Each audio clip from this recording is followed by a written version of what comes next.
उठा ले रे बाबा। मुझे अमीर को नहीं रे, ये दो गरीबों को उठा ले।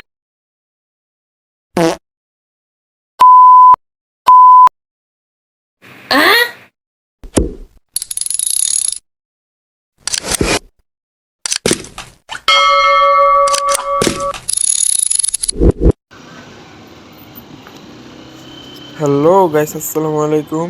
তো it's me TSM, welcome to my first blog. তো আজকে বেশি কিছু না, একটা কাজে আসছিলাম বিকেএসপি, এখন কাজ সেরে বাসায় চলে যাচ্ছি।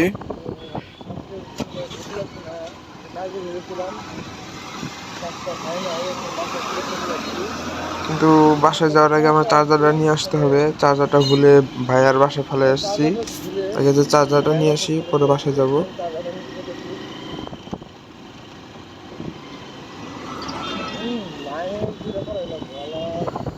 তো গাইস, আমি এখন থেকে রেগুলারই ভিডিও আপলোড দেব।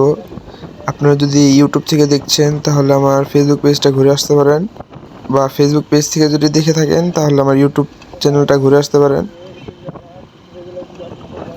ভাইয়া মনে হয় কাবাব প্লেসের সামনে চার্জারটা নিয়ে দাঁড়িয়ে আছে। আগে যে চার্জারটা নিয়ে আসি, তারপরে বাসার দিকে রওনা দিব। ওই তো ভাইকে দেখছি, আগে যে চার্জারটা নিয়ে আসি, তারপরে বাসার দিকে এখন রওনা দিব।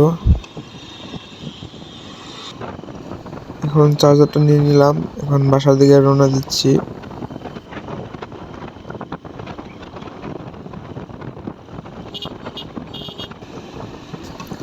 আজকে বাসায় যেতে একটু লেট হয়ে গেল, জানি না বাসায় গেলে কি বলবে।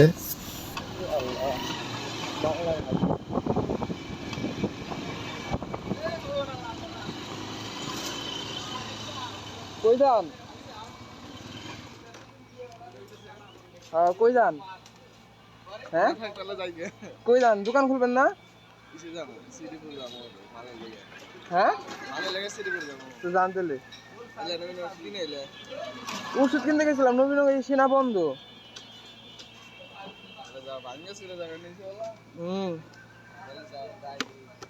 আচ্ছা। রাস্তায় একজন ভাইয়ের সাথে দেখা হলো, সে শ্রীপুর যাচ্ছে তার দোকানের মাল কেনার জন্য। তার কসমেটিক্সের দোকান আছে। তো গাইস, আপনাদের একটা কথা বলতে চাই, এটা মানে আমার কথা না, বাংলাদেশের প্রত্যেকটি স্টুডেন্টেরই কথা।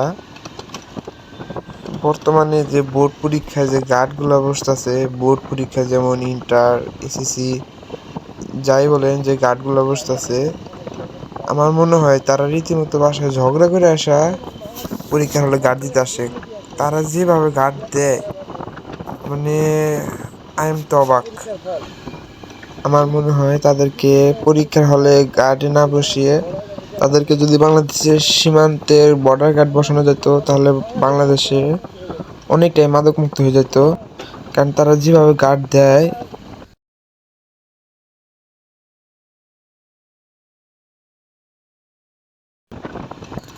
তো প্রায় বাসার কাছে চলে আসছি, আর একটু দূরে আমার বাসা। অনেকটা গ্রামীণ পরিবেশ এখানে, ঢাকার ভিতর। ঢাকা না, সাভার আশুলিয়ার ভিতরে পড়ছে এরিয়াটা। অনেকটাই গ্রামীণ পরিবেশ। আর এখন বর্তমান তো শীত, সন্ধ্যা এবং সকালের দিকে কুয়াশা, প্রচুর কুয়াশা পড়ে।